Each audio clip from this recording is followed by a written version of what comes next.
जीव मनुष्य जो जिसमें असुरता बढ़ती चली जा रही है, असुरता माने राक्षस बना,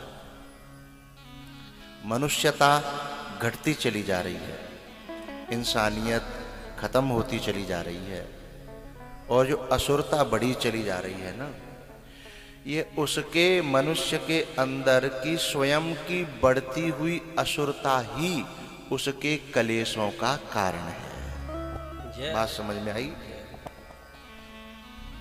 सुखस्य दुखस्य न कोपि दाता परः ददाति कुबुद्धि ऐसा।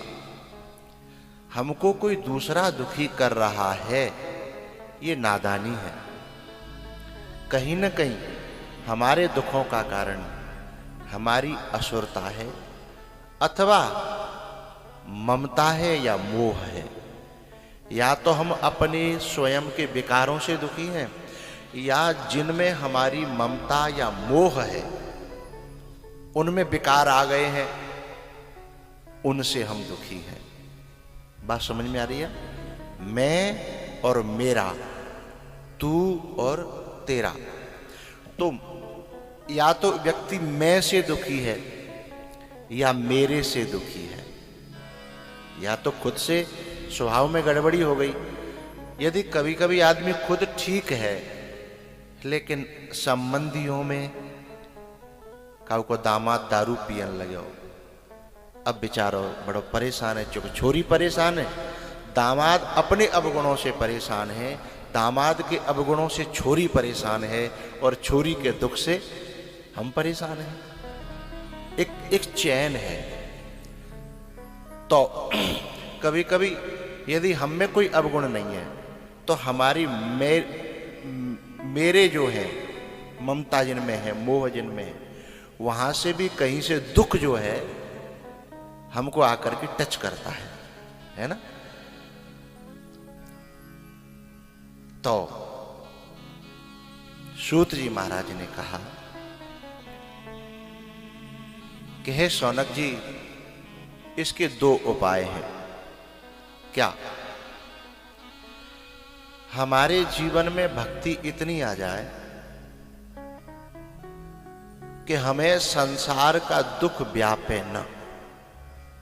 हमारे जीवन में इतनी दुख तो दुनिया में कभी खत्म होने वाला नहीं है, क्योंकि संसार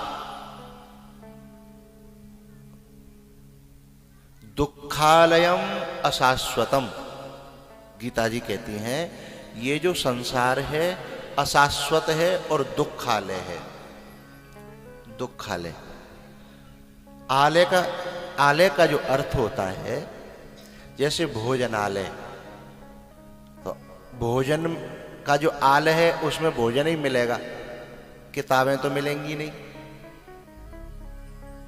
अथवा जो पुस्तकालय है उसमें किताबें मिलेंगी, भोजन नहीं मिलेगा। तो अब संसार का नाम ही दुखालय है। अब जब सुख कहां तक हो जाओगे, है ना?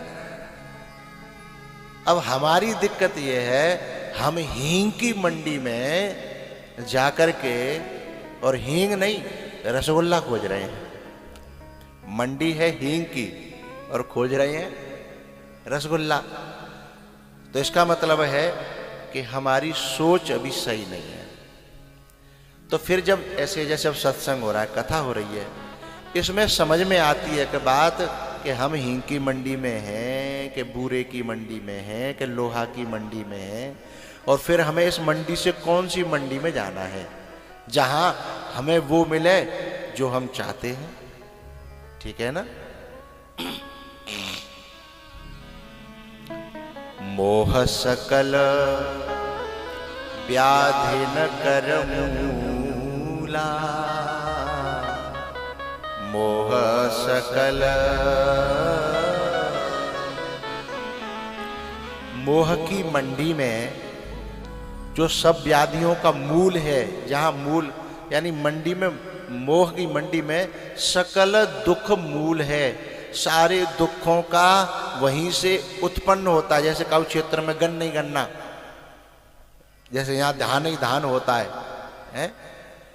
तो जहां धाने धाने चारों तरफ, जहां मोह की मंडी में दुख ही दुख पैदा है रहे हैं, और हम बई में रह के कह रहे हैं कि हमें सुख चाहिए, है? तो हमें मोह की मंडी से निकल करके भक्ति की मंडी में, सत्संग की मंडी में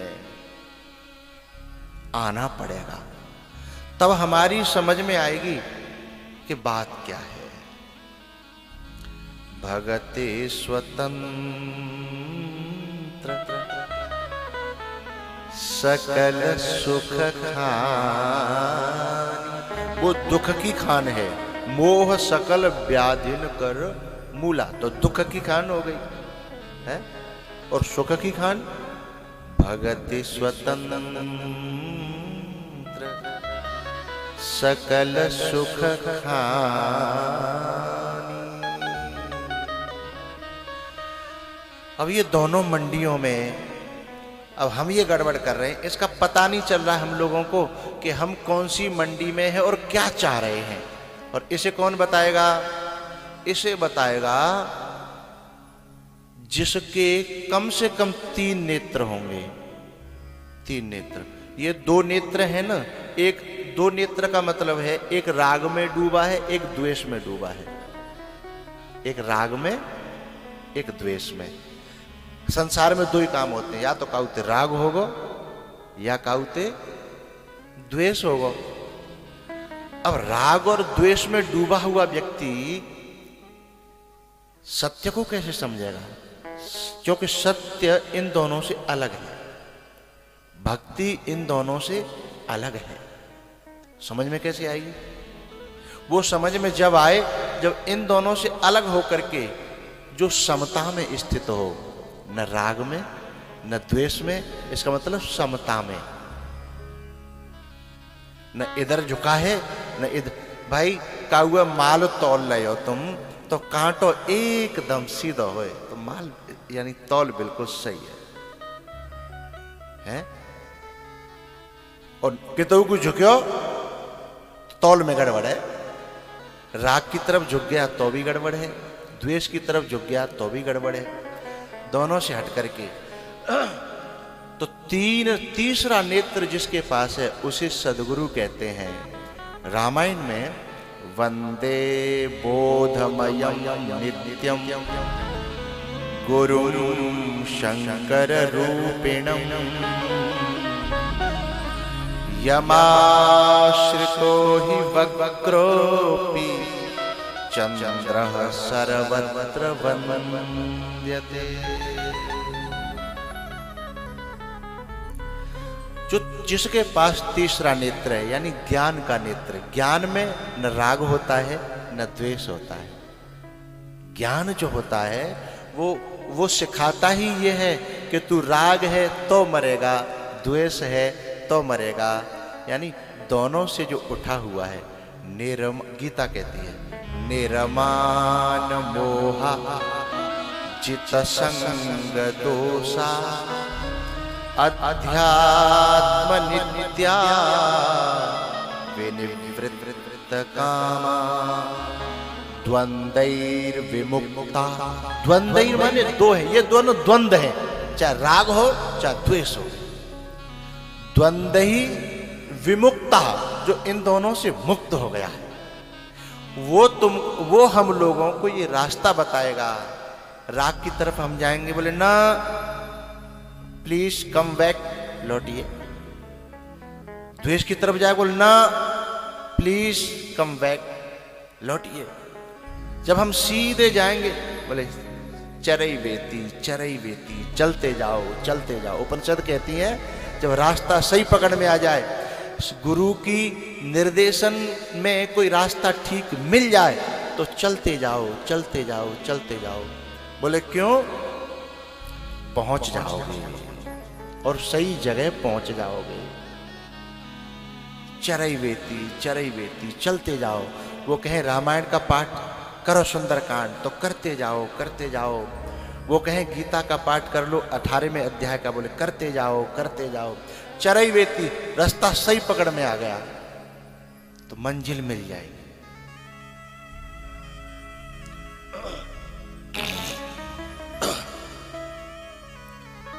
तो जो ज्ञान का जो नेत्र है वो जिसके पास में है वह सही रास्ता बता पाएगा।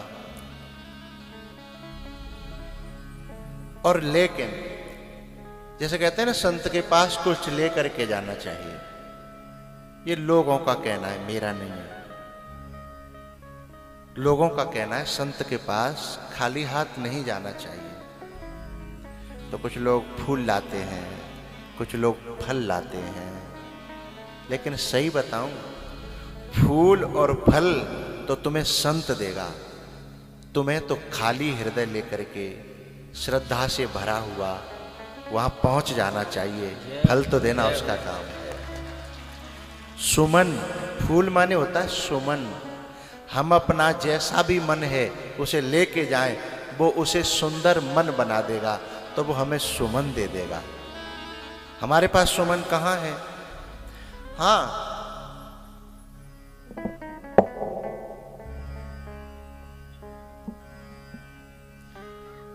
हम ये गुलाब का सुमन लेके आए ना, ठीक है, ये सुमन है, लेकिन ये सुमन बेकार है यदि हमारे पास सुमन नहीं है तो।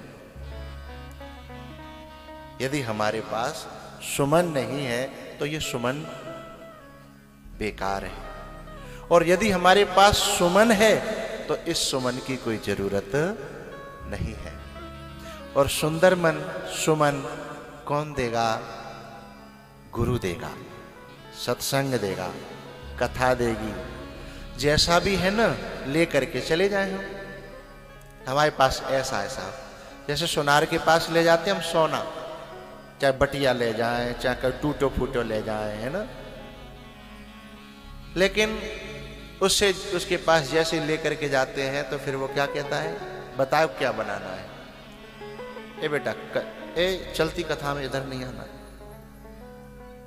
प्रसाद को वहीं कहाँ रखना है? वहीं रखना है, वहीं जाओ।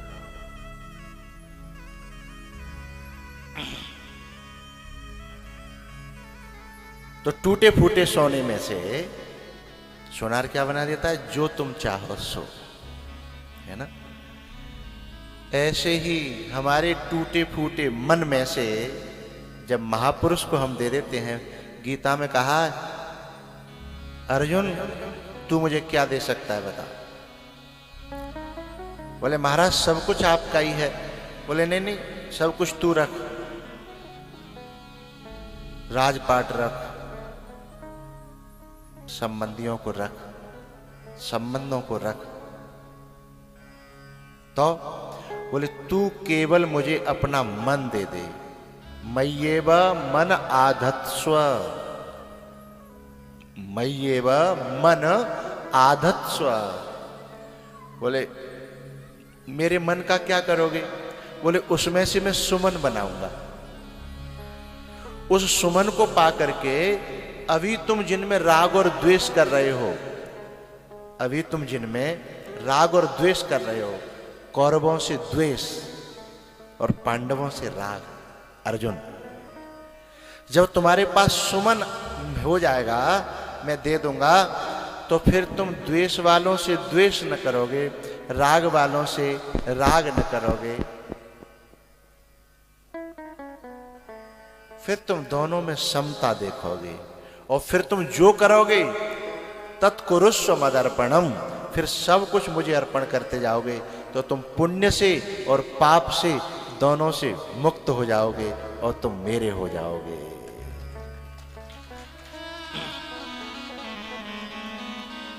न पुण्यम न पापम न रागम न द्वेषम।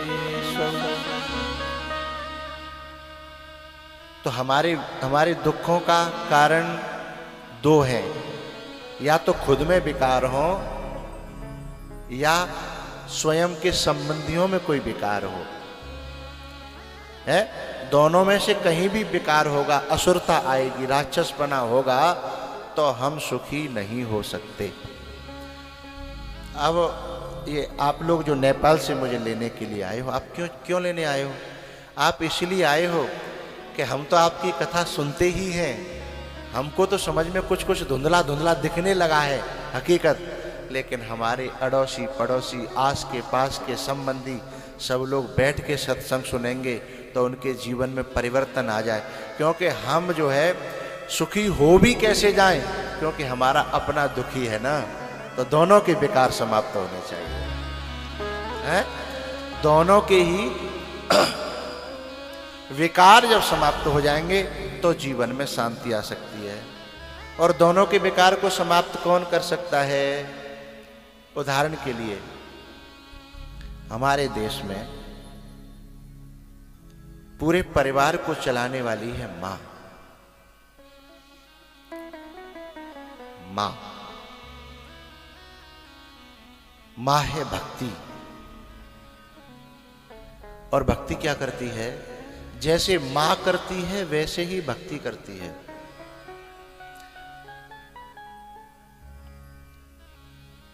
मां क्या करती है?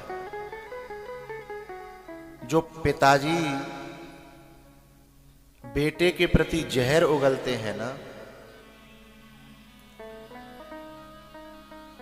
वो पिताजी के जहर को उसमें से सोख लेती है।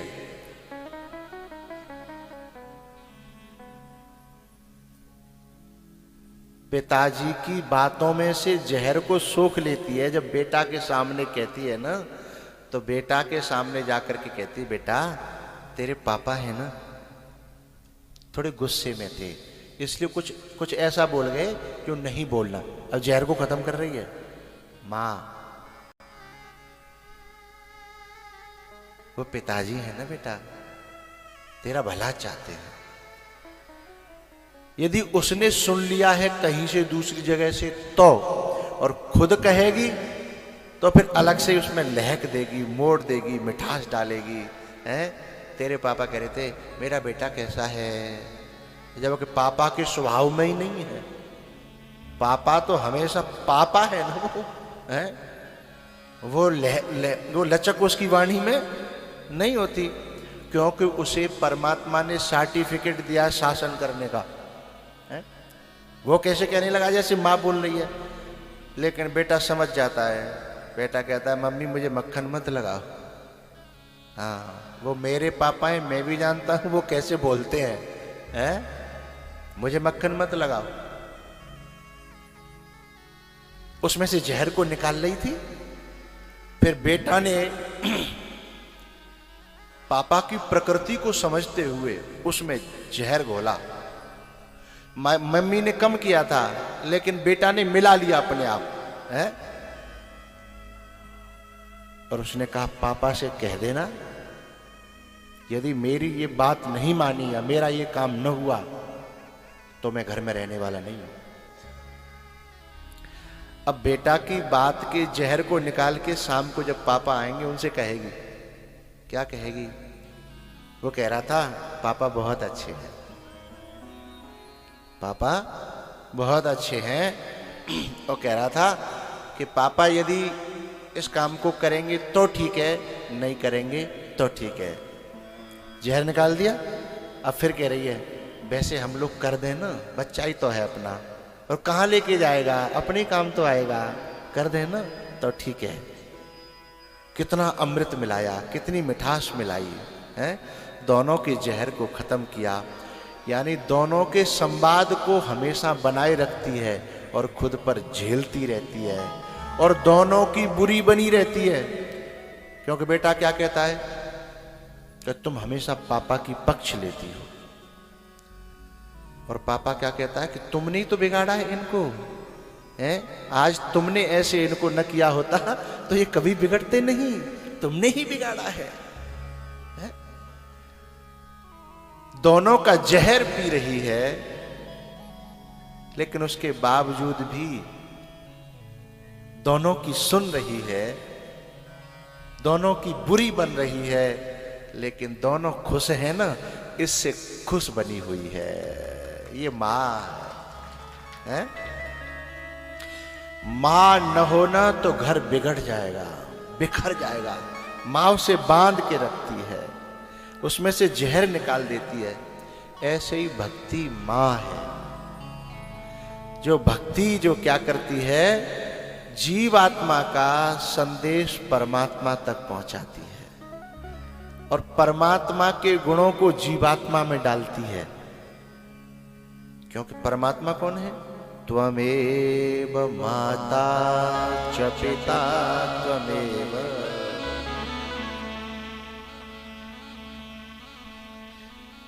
भक्ति सीता जी मां है और राम जी पिता है। तो भक्ति क्या करती है? भगवान के सारे संस्कारों को, गुणों को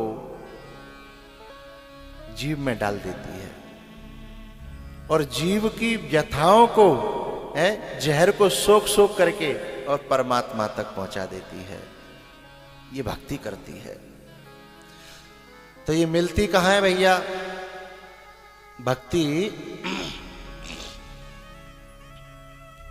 ये सत्संग के पांडाल में मिलती है, कथा के पांडाल में मिलती है।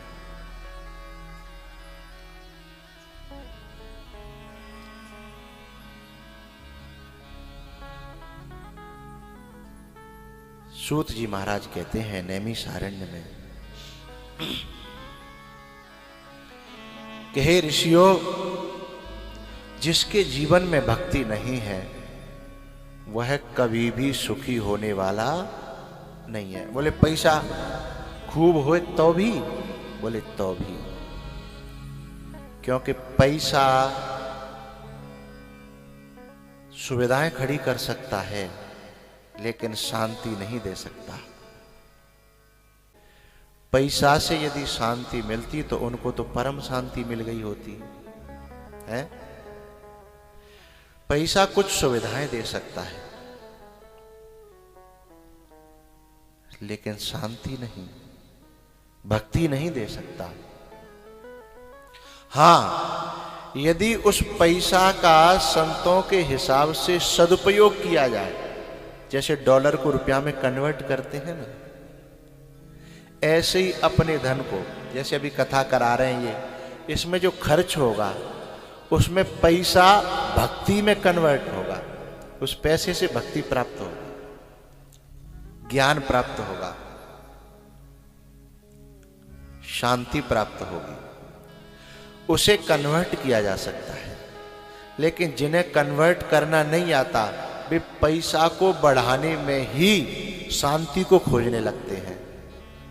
इसलिए वो लोग फेल हो जाते हैं, क्योंकि उनको कोई बताने वाला संत नहीं होता, कोई महापुरुष नहीं होता है। जिस संत के पास बैठने से, उसकी वाणी सुनने से संसार का कौतूहल कम हो, मन का विक्षेप कम हो, रजोगुण तमोगुण कम हो, तो समझना इनमें गुरुत्व बैठा है, इनमें परमात्मा तत्व बैठा है। इसलिए हमारे हृदय को शांति प्राप्त हो रही है। हम लोग तीर्थों में जाते हैं ना, तीर्थों में जाने से यदि वहां किसी संत से हमारी मुलाकात हो गई और संत के मार्गदर्शन में तीर्थ में गए तो अलग बात है, शांति मिलेगी। लेकिन हम अकेले अकेले तीर्थ में भटके तो केवल भटकाव मिलेगा। समझिएगा मेरी बात को। मैं नहीं कह रहा, भागवत जी कह रही हैं, भ्रममाण इतस्ततः, इधर उधर भटकते हुए। और भटकना क्या होता है? कहते ना वो राह से भटक गया, राह से भटक गया। और भटकाव जो होता है जीवन में वो कभी शांति नहीं दे सकता।